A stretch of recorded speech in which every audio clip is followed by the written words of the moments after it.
요한복음에 보면은 이제 특별히 세 번째 제자들에게 나타나셨던 그 일들에 대해서 설명하고 있습니다.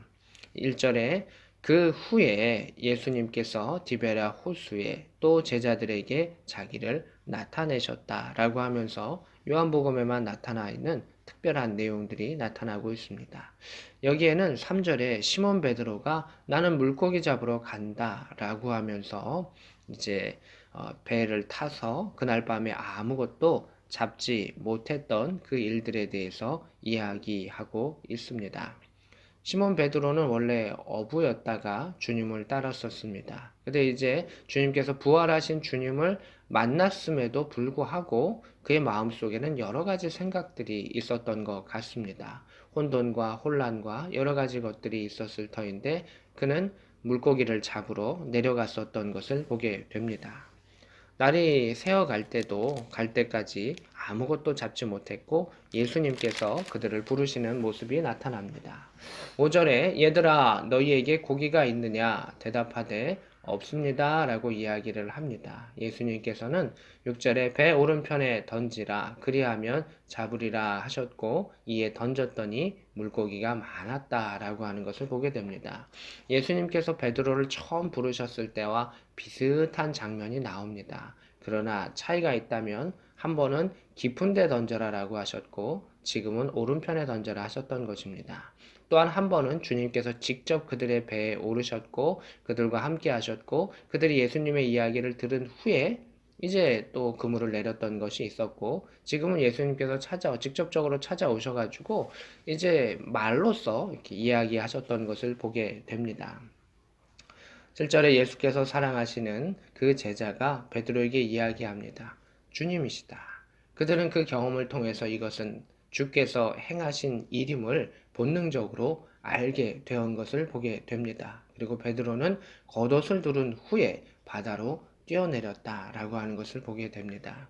그들의 정신이 혼란했었고 또 마음속에 고민이 있었고 갈등하고 있는 그때 주님께서 그들을 다가와 주셨고 찾아와 주셨고 만나 주셨습니다.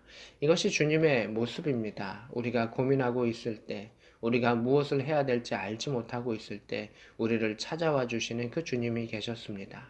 베드로의 장점은 그 이야기를 듣고 그 옆에 있는 예수님 사랑하시는 제자가 주님이시다라고 하는 그 얘기를 듣고 즉각적으로 움직이는 것을 보게 됩니다. 주님이 우리를 찾아와 주셨을 때 우리에게 필요한 것은 그에 대한 반응입니다. 베드로는 겉옷을 입고 물에 뛰어들었다라고 말하고 있습니다. 수영을 할 때 옷을 벗지 옷을 입고 수영하는 사람은 없을 것입니다. 그러나 베드로의 몸속에는 이미 예수님에 대한 주님이시다라고 하는 그것에 대한 그 예수님에 대한 태도들이 드러나는 것을 보게 됩니다. 주님 앞에 벌거벗은 몸으로 갈 수 없음을 그는 알고 있었고 생각하고 있었기 때문에 수영할 때 많이 불편하다 할지라도 그 두꺼운 옷을 입고 이렇게 해 나아갔었던 그 모습을 보게 됩니다. 그만큼 베드로는 여러 가지 일들 가운데 성장해 갔습니다. 아직은 혼란스럽고 아직은 어렵지만 찾아오신 그 주님에 대해서 적극적으로 반응했었던 그 베드로의 모습을 볼 수가 있습니다. 예수님께서는 숯불을 피셨고 또 거기에 이제 생선이 놓였고 떡도 있더라라고 하는 것을 보게 됩니다.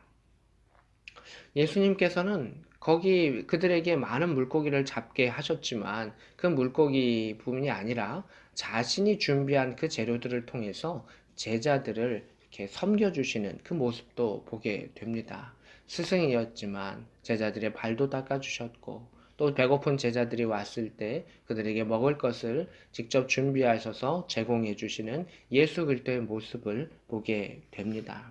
10절에 예수께서 이르시되 지금 잡은 생선을 가져오라 라고 하면서 또한 너희들이 잡은 물고기가 어떠하니 그 물고기 잡은 그 기적을 세게 하면서 그것을 깨닫게 하셨던 모습도 봅니다. 가득 찬 큰 물고기가 153마리라 153마리죠. 그리고 그 물이 찢어지지 아니하였더라 이렇게 되어 있습니다. 베드로의 생각 속에는 어떤 것이 있었을까요? 예수님을 부인했었던 그것, 부활하신 예수님을 만났던 그것, 앞으로 자신이 어떻게 살아갈 것인가에 그런 것, 다시 업으로 돌아가야 될 것인가, 예수님을 따라가야 될 것인가, 우리는 무엇을 해야 될 것인가, 진로와 장래와 여러 가지 것에 대한 고민이 있었던 그들에게 주님께서는 물고기를 잡게 하시면서 또 그것을 완벽하게 잡게 하시면서 그물이 찢어지지 않게 하시면서 주님께서는 그 앞길 가운데 완벽하게 본인이 인도하실 것이다 라고 하는 것을 예표적으로 보여주시는 것을 보게 됩니다. 베드로야, 너가 앞날에 대해서 걱정하고 근심하고 있지만 이렇게 큰 물고기 153마리를 잡고 그물이 찢어지지 아니한 것처럼 내가 너와 함께 있고 너가 나와 함께 있다면 그 진로와 그 앞길 가운데 온전해질 수 있다. 주님께서 그들의 마음속에 말씀해 주시는 것을 보게 됩니다. 현 13절에 예수께서 가셔서 떡을 가져다가 그들에게 주시고 생선도 그와 같이 하시니라 라고 하면서 그 제자들을 돌보시고 제자들의 그러한 지친 어깨를 등 두드려 주시는 주님의 모습을 볼 수가 있습니다. 그리고 14절에는 분명하게 기록하고 있습니다. 예수께서 죽은 자 가운데 살아나신 후에 세 번째 제자들에게 나타나신 것이라. 먼저 나타나셨고 그 다음에 이제 도마에게도 나타나시고 또 제자들에게 다시금 나타나심을 통해서 계속해서 제자들을 찾아와 주시는 그 주님의 모습을 우리는 보게 됩니다. 15절에 조반 먹은 후에 예수님께서 시몬 베드로에게 이야기하십니다. 요한의 아들 시몬아, 내가 이 사람들보다 나를 더 사랑하느냐라고 세 번 물으시는 그러한 주님의 모습을 보게 됩니다. 주님께서는 그들을 찾아와 주시면서 격려해 주셨습니다. 등 두드려 주셨습니다. 그들의 배고픔을 채워주시고 그들의 미래에 대한 두려움 가운데 확신을 주셨으며 주님이 그 앞에 나타나시면서 이제 본질적인 것을 이야기하십니다. 때로는 우리가 배고플 때, 때로는 우리가 물질적으로 곤고할 때, 때로는 우리가 연약할 때 그 연약함을 채워주시면서 다가와 주시는 주님을 볼 때도 있습니다.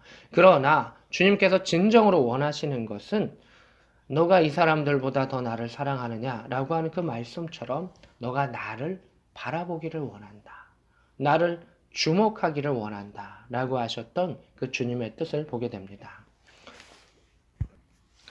심리학 용어 중에 프라이밍 이펙트라는 점화 효과라는 그런 심리학 용어가 있습니다. 이게 무엇이냐 하면 실험을 했는데 은퇴한, 또 회색의, 또는 어두운, 느린 이런 단어들을 보여주면 사람들이 노인이라고 하는 단어를 연상하게 되고 그 문장들을 이렇게 조합을 하게 된다는 것입니다. 그리고 그 문장들을 조합하고 머릿속에 생각했던 사람들이 복귀할 때는 같은 거리를 걸음에도 불구하고 그들의 걸음 속도가 뚝 떨어지는 것을 보게 됩니다. 대신 빠른 것을 생각하게 하고 젊은 것을 생각하게 하고 또 깔끔한 것을 생각하게 하고 그 단어들에게 노출된 사람들은 그들의 걸음이 더욱더 힘찬 것을 보게 됩니다.